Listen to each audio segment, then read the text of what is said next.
எப்பொழுதுமே ஒரு தேவையில்லாத பயணம், பணத்தை எப்பொழுதுமே பிடிச்சு வைக்க முடியல அப்படிங்கிற ஒரு விஷயம். அதற்கும் உங்கள் வீட்டில் ஏற்படக்கூடிய வடமேற்கு பள்ளத்திற்கும் என்ன சம்மந்தம் அப்படிங்கிறத ஒரு சில விளக்கப்படங்களுடன் நம்ம இந்த வீடியோவில் பார்க்க இருக்கோம். பணம் வரும். ஆனால் வந்த வழி தெரியாமல் எங்கே போச்சுன்னே நமக்கு தெரியாத ஒரு அமைப்பு. இது வரைக்கும் நிறைய பேர் இதை சொல்லி நீங்கள் கேள்விப்பட்டிருப்பீங்க. வடமேற்கில் பள்ளம் ஏற்பட்டால் இந்த மாதிரியான தவறான விஷயங்கள்லாம் நடக்கும் அப்படின்ட்டு. ஆனால் வடமேற்கில் எல்லாருமே என்ன சொல்லுவாங்கன்னா செப்டிக் டேங்க் போடலாம் அப்படின்னு சொல்லுவாங்க. ஆனால் அந்த போடக்கூடிய செப்டிக் டேங்க்கும் எப்பொழுது பள்ளமாக மாறும் அப்படிங்கிற ஒரு விஷயத்த இந்த வீடியோவில் நான் கொடுக்க போகிறேன். இது ஏன் கொடுக்குறேன் அப்படின்னா, நிறைய பேர் என்கிட்ட கேட்டாங்க, வடமேற்கில் இப்போ நம்ம செப்டிக் டேங்க் போடுறோம், வடமேற்கில் பள்ளம் வரக்கூடாதுன்னு சொல்கிறீங்க, இப்போது அங்கே நம்ம செப்டிக் டேங்க் போட்டால் அது பள்ளம் தானே அப்படின்னு கேட்டாங்க. இதற்கு என்னுடைய பதில் என்ன அப்படிங்கிறத நம்ம ரொம்ப டீட்டெயில்டாக பார்க்க இருக்கோம். அதுக்கு முன்னாடி வடமேற்கிற்கும் பணப்புழக்கத்திற்கும் நேரடியாக சம்பந்தம் இருக்குங்கிறத நான் என்னோடய வீடியோஸில் நிறைய சொல்லிகிட்டே வரேன்.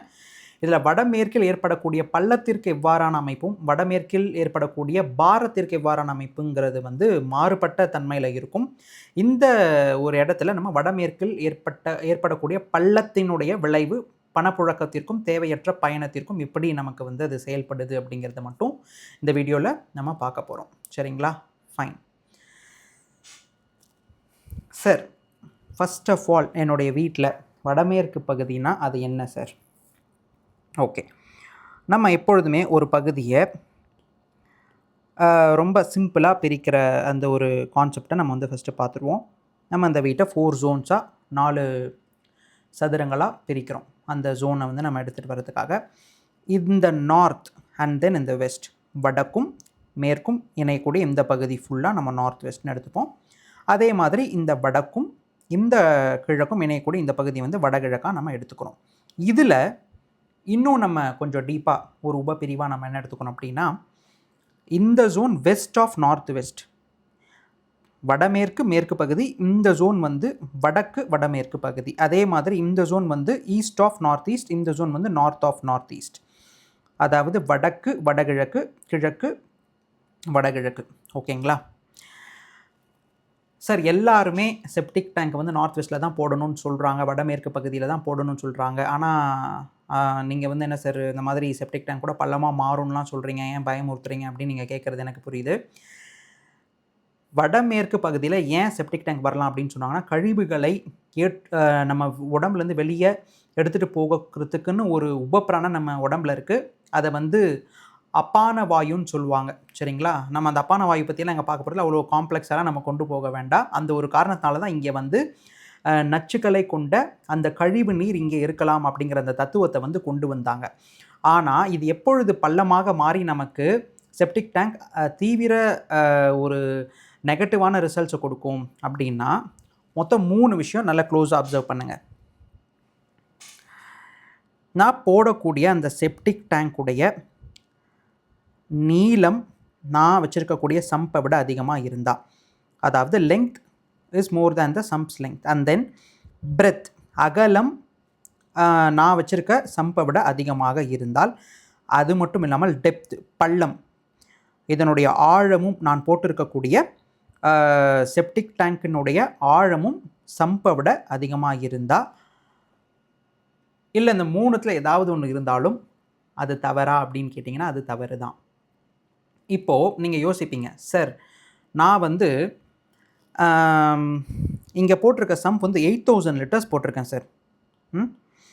அதே மாதிரி இங்கே இருக்கக்கூடிய செப்டிக் டேங்க் நான் ஒரு 7500 லிட்டர்ஸ் போட்டிருக்கேன் சார். நான் இதை விட லென்த் அண்ட் பிரெத் அகலமும் நீளமும் அதிகமாக செப்டிக் டேங்க் கொடுத்துட்டேன். ஆனால் டெப்த்து இதை விட ஒரு அரை அடி நான் குறைச்சிட்டேன். அந்த அரை அடி குறைச்சதுனால தான் எனக்கு அந்த 500 லிட்டர்ஸ் வேரியேஷன் வருது அப்படின்னு நீங்கள் சொன்னாலும் அது ரைட்டாக தவறான்னு கேட்டிங்கன்னா அதுவும் தவறு தான். நல்லா கவனிச்சுக்கோங்க. எப்பொழுதுமே நீங்கள் போடக்கூடிய வடமேற்கில் போடக்கூடிய அந்த செப்டிக் டேங்க் உங்களுடைய சம்பை கம்பேர் பண்ணும்போது, இல்லை அங்கே ரெயின் வாட்டர் ஏதாவது கொடுக்குறீங்க அப்படின்னாலும் சரி, நீங்கள் வடகிழக்கில் போடக்கூடிய பள்ளத்தினுடைய நீளம் அகலம் ஆழம் 3மே லெங்த் பிரெத் அண்ட் டெப்த் குறைவாக இருக்க வேண்டும். வடகிழக்கில் அதிகமாக இருக்கணும். ஏன்னா வாஸ்துவில் என்ன சொல்லியிருக்காங்க அப்படின்னா, வடகிழக்கு பகுதி பள்ளம் அதிகமாகவும் பாரமற்ற பகுதியாகவும் இருக்க வேண்டும். வடமேற்கில் பள்ளங்கள் ஏற்படக்கூடாது அப்படின்றத வந்து ரொம்ப கிளியராக சொல்லியிருக்காங்க. இந்த ஒரு ரீசனால தான். இதில் இன்னொரு தப்பும் எப்படி நமக்கு தீவிரத்தை கொடுக்கும் அப்படிங்கிறதையும் நம்ம பார்ப்போம். நான் இந்த 2 ஜோனை வந்து உங்களுக்கு இங்கே சொன்னேன் இல்லைங்களா? இது வந்து நார்த் ஆஃப் நார்த் வெஸ்ட், இது வந்து வெஸ்ட் ஆஃப் நார்த் வெஸ்ட்டுன்னு. இதை நான் ஏன் சொன்னேன்னா, நிறைய பேர் மேற்கு வடமேற்கில் செப்டிக் டேங்கை கொடுத்துட்றாங்க. அதுவும் கண்டிப்பாக தவறு தான். உங்களுடைய வீட்டில் காம்பஸினுடைய டைரக்ஷனல் டிகிரிஸை வச்சு கரெக்டாக கோர் நார்த் ஜோனுக்கு நம்ம அதை எடுத்துகிட்டு வந்து தான் போடணும். இதுதான் அதுக்கான மெத்தட். அந்த லேயரிங் இதெல்லாம் வந்து நம்ம இங்கே காமிச்சோம் அப்படின்னா அது ரொம்ப பெருசாக போய்டும். நம்ம வாஸ்து வகுப்பில் அதெல்லாம் வந்து கற்றுத்தர இருக்கும். வேர்ல்ட்ஸ் ஃபர்ஸ்ட் 3D வாஸ்து வகுப்பாக இந்த வகுப்பு இருக்க போது. இப்போ நான் எப்படி படங்கள்லாம் அமைக்கிறனோ அதில் வந்து அது 3D முறையில் நான் வந்து காமிச்சு உங்களுக்கு அதில் எல்லாத்தையும் விளக்குவேன். விருப்பம் உள்ளவர்கள் இந்த டிஸ்கிரிப்ஷனில் அதுக்கு ஜாயின் பண்ணுறதுக்கான அந்த லிங்க்கை கொடுத்துருக்கேன்.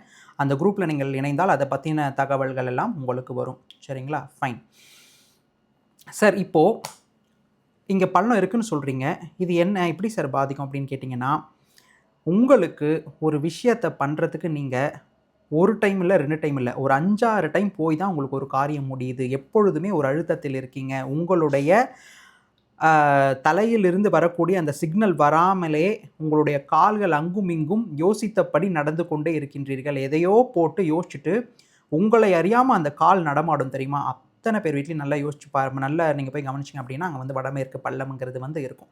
பொதுவாக வடமேற்கு பள்ளமாக இருக்கக்கூடிய அமைப்பில் யாரெல்லாம் இருப்பாங்கன்னு பார்த்தீங்கன்னா, பேங்க் மேனேஜர்ஸ், அதே மாதிரி dead recovery agents.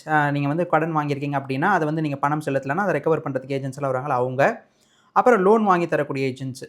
And then குறுகிய காலத்தில் அதிகம் பணம் எடுக்கணும்னு சொல்லிட்டு இந்த ஸ்டாக் மார்க்கெட்டில் இன்வெஸ்ட் பண்ணுறவங்க. திடீர்னு அதாவது எதிர்பார்க்க முடியாத ஒரு பெரிய தொகையெல்லாம் யாருக்கு வரும்னா இந்த நார்த் வெஸ்ட் பள்ளம் இருக்கவங்களுக்கு தான் வரும்.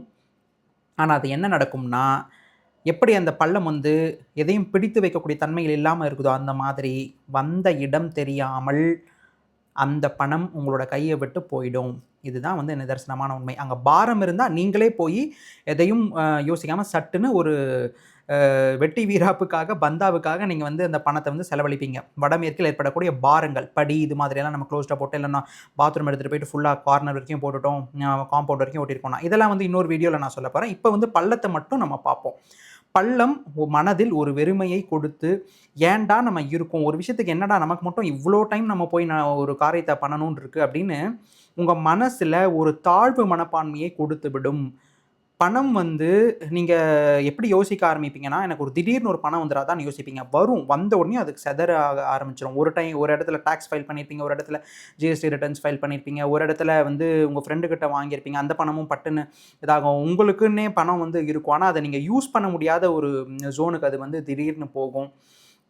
இது மாதிரி பணப்புழக்கம் உங்களுக்கு இருந்தாலும் கூட அதை நீங்கள் அனுபவிக்க முடியாத ஒரு சூழல் உங்களுக்கு இருக்குது. ஒரு விஷயத்திற்காக பயனற்ற பயணங்களை நீங்கள் மேற்கொள்கின்றீர்கள் அப்படின்னா, உங்களை அறியாமல் அங்கேயும் இங்கேயும் நடக்கிறீங்க அப்படின்னாலும் சரி, அதுவும் தூக்கமும் கண்டிப்பாக சொல்கிறேன் ஒரு நல்ல விதத்தில் இருக்காது. இதெல்லாம் உங்கள் வீட்டில் இருக்குன்னா நீங்கள் வந்து வடமேற்கு பள்ளம் அப்படிங்கிறத வந்து கண்டிப்பாக உங்கள் வீட்டில் இருக்கும்.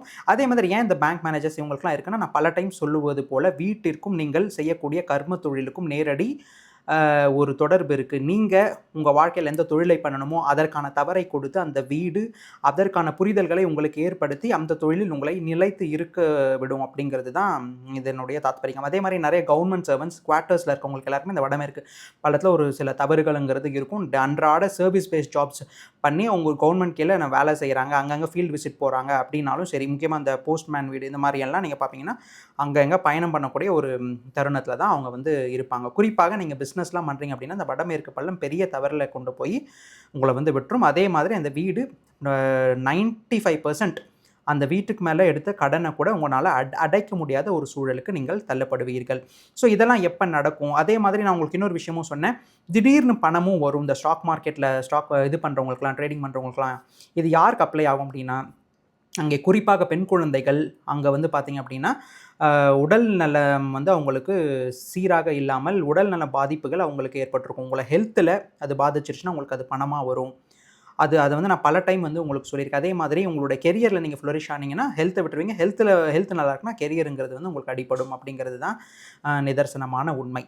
இது மட்டும் இல்லாமல் இந்த மாதிரி வடகிழக்கை காட்டி நான் வந்து வடமேற்கில் எனக்கு பள்ளம் அதிகமாக இருக்குது சார், நான் இப்படி தான் போட்டிருக்கேன்னா எப்பொழுதுமே தலைபாரமாக நீங்கள் உணர்வீங்க. தலைவலிங்கிறது இருந்துக்கிட்டே இருக்கும். எத்தனை தைலம் போட்டாலும் நல்லாகாது. இதுக்கு முக்கியமான காரணம் என்ன அப்படின்னா, அதையும் வந்து நான் உங்களுக்கு சொல்லிடுறேன்.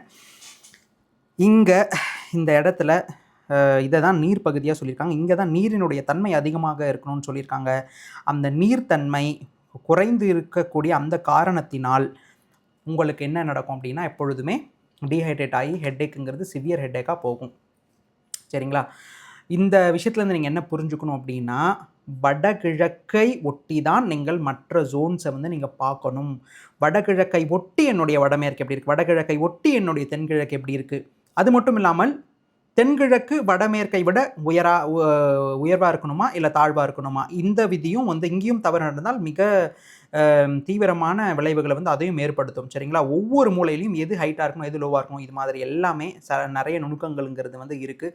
இப்போ ஒரு உதாரணத்துக்கு நான் சொல்கிறேன். மேற்கில் உங்களுக்கு பள்ளம் இருக்குது அப்படின்னா, அந்த ஒரு வீட்டுக்கு பின்னாடி ஒரு பள்ளம் இருக்குது. அந்த பள்ளத்தை விட உங்களுடைய வடகிழக்கு பகுதியில் நீங்கள் போடக்கூடிய சம்போ இல்லை இந்த ரெயின் வாட்டர் ஹார்வெஸ்டிங் நீங்கள் போடக்கூடிய அமைப்பு வந்து பள்ளம் அதிகமாக இருக்குமாயின், நான் ரொம்ப கான்ஃபிடென்ட்டாக சொல்கிறேன், அந்த மேற்கு பள்ளம் உங்களை அதிகமாக தாக்காது அப்படிங்கிறது தான் உண்மை. இதெல்லாம் வந்து ஒரு சொல்யூஷனாகவே நம்ம வந்து எடுத்துகிட்டு வரலாம். இதெல்லாம் அனுபவத்தில் கண்ட உண்மை. வடகிழக்கு எப்பொழுதுமே நம்ம வாஸ்து ரீதியாக என்ன சொல்லியிருக்காங்கன்னா, பள்ளமாகவும் பாரமற்றும் இருக்க வேண்டும் அப்படிங்கிறத தான் சொல்லியிருக்காங்க. தலைபாகம் ஒரு வீட்டில் ஒரு ஆண்கள் அந்த வீட்டில் எப்படி செயல்படுறாங்க எல்லாமே உங்களை எப்படி இந்த உலகம் அறிகின்றார்கள் எல்லாமே இந்த வடகிழக்கு பகுதி தான் தீர்மானம் செய்யும். ஆதலால் வடமேற்கில் செப்டிக் டேங்க் வரலாம் சார், ஏன்னா அது அப்பான வாயு, நச்சுத்தன்மை கொண்டது. ஆனால் வடமேற்கு பகுதியில் எங்கே வரணும், எவ்வளவு கொள்ளளவு இருக்கணும் அப்படிங்கிறது எல்லாத்தையும் தயவு செஞ்சு புரிஞ்சுக்கோங்க. முக்கியமாக இந்த வடமேற்கில் வீடு கட்டும் போதும் ஃபஸ்ட்டே குழி எடுக்கிறீங்க சார், அங்கே கொஞ்சம் அதிகமாக மண் எடுத்தால் நான் வந்து காம்பவுண்டுக்குள்ளே ஈஸியாக அதை போட்டுக்கலாம், எனக்கு வந்து ஒரு லோடு மண் வாங்குறது மிச்சமாகலாம் சொல்கிறவங்க இருக்காங்க. இன்னும் சில பேர் என்னென்னா, சார் நான் வந்து டேங்க் வேஸ்ட்டாக அடிக்கடி எனக்கு ட்ரெயின் ஃபெசிலிட்டி அதிகமாக இல்லை, ஸோ நான் வந்து அது கொஞ்சம் பெருசாக போட்டுக்கலான் இருக்கேன், அடிக்கடி நம்ம செப்டிக் டேங்க் கிளீனிங் பண்ண வேண்டியதில்லை, போடும்போதே பெருசாக போட்டுப்போமே அப்படின்னு சொல்கிறவங்களும் இருக்காங்க. புரியுதுங்களா? ஸோ இந்த மாதிரி ஒரு சின்ன சின்ன விஷயங்களுக்கு நீங்கள் வந்து காஸ்ட் கட் பண்ணணும்னு சொல்லிட்டு ஒரு பெரிய விஷயத்த நீங்கள் வந்து இழந்துட்டுருப்பீங்க அப்படிங்கிறத நான் சொல்லிக்கிறேன். அது மட்டும் இல்லாமல் இது மாதிரியெல்லாம் இருந்தால் சார் ஆல்ரெடி நான் கட்டிட்டேன், இது வந்து 20 வருஷம் வீடுனாலும் இதை நான் எப்படி மெஷர் பண்ணணும்னா அதுக்கும் ஒரு டெக்னிக் இருக்குது. நான் இதை எப்படி மெஷர் பண்ணேன், இதை எப்படி ரீஸ்ட்ரக்சர் பண்ணியிருக்கேன், நார்த் ஈஸ்ட்டில் இதை விட எப்படி பள்ளம் எடுத்திருக்காங்கிற ஒரு லைவ் ஃபோட்டோ வீடியோஸோடு வரும். சரிங்களா? அதுக்கு ஒரு ட்ரெடிஷ்னல் மெத்தட் இருக்குது. எப்படி வந்து ஆல்ரெடி நீங்கள் கட்டியிருந்தாலும் எப்படி செப்டிக் டேங்க் உடைய ஆழத்தை மெஷர் பண்ணலாம், எந்த ஒரு இதுவும் இல்லாமல்னு ஒரு ரொம்ப சிம்பிளான ஒரு ட்ரெடிஷ்னல் மெத்தட் இருக்குது. அதை வச்சு நான் எப்படி பண்ணேன் ஃபோட்டோஸ் வீடியோஸோட இன்னும் ஒரு 30 டேஸில் அந்த இது முடிச்சோடனே நான் உங்களுக்கு அதை காமிக்கிறேன். அதை வந்து நீங்கள் பாருங்கள், இன்னும் வந்து உங்களுக்கு பெனிஃபிட்டாக இருக்கணும். நான் இந்த வீடியோலாம் ஏன் இப்படி உங்களுக்கு கொடுக்குறேன் அப்படின்னா, அந்த வாஸ்துவினுடைய அந்த தாட் ப்ராசஸை நீங்கள் புரிஞ்சுக்கணும், அந்த தத்துவ ரீதியாக நீங்கள் அதை எப்படி அணுகணும் அப்படிங்கிற அந்த ஒரு விஷயத்தை வந்து உங்களுக்கு புரிய வைக்கிறதுக்காக தான் இந்த ஒரு முயற்சி. இது மட்டும் இல்லாமல் வடகிழக்கு எந்த ஒரு திக்பாலகர் ஆள்றாரு, வடமேற்கில் ஏன் வந்து அது வாயு பகவான் கொடுத்தாங்க, அது மட்டும் இல்லாமல் வாயு பகவானினுடைய அம்சங்கள் என்ன, வாகனங்கள் என்ன, அதற்கும் நம் பணத்திற்கும் எப்படி ஒரு நேரடி தொடர்பு இருக்குது, ஏன் அது பணப்புழக்கத்திற்கு சொல்கிறாங்க, இது மாதிரியெல்லாம் டீப்பாக ஃபிலாசபிக்கலாக நம்ம வந்து நம்மளுடைய வாஸ்து வகுப்பில் பார்ப்போம். விரைவில் இந்த ஜூலை மாதம் ஆல்மோஸ்ட் கண்டிப்பாக கிளாஸஸ் வந்து ஆரம்பிச்சிடும். அப்படி இல்லைன்னா ஆகஸ்ட் ஃபர்ஸ்ட் வீக்கில் கண்டிப்பாக வகுப்புகள் தொடங்கிவிடும். நீங்கள் வந்து விருப்பம் இருந்தால் நீங்கள் வந்து கலந்துக்கலாம். மென்மேலும் இது போன்ற நிறைய அரிய தகவல்களுடன் வீடியோஸ் வந்து கண்டிப்பாக வரும். இந்த வீடியோ இப்போ நான் ஷூட் பண்ணும்போது கரெக்டாக 2:25 AM. நாளைக்கு எனக்கு மார்னிங் கரெக்டாக ஒரு 7க்கு இங்கேருந்து நான் புறப்படுற ஒரு சூழல் கன்சல்டேஷனுக்காக. ஆனாலும் நைட்னாலும் இந்த கிளாஸ் ஒர்க் போயிட்டுருக்கனால கொஞ்சம் அதிகம் விழிக்க வேண்டிய ஒரு தன்மை. நான் அந்த பண்ண ப்ராமிஸ்க்காக இந்த வீடியோ வந்து நான் கொடுத்துருக்கேன். பார்த்து நீங்கள் எல்லாருமே பெனிஃபிட் ஆகுங்க. Until the next video, stay tuned, take care, உங்கள் பாலன்.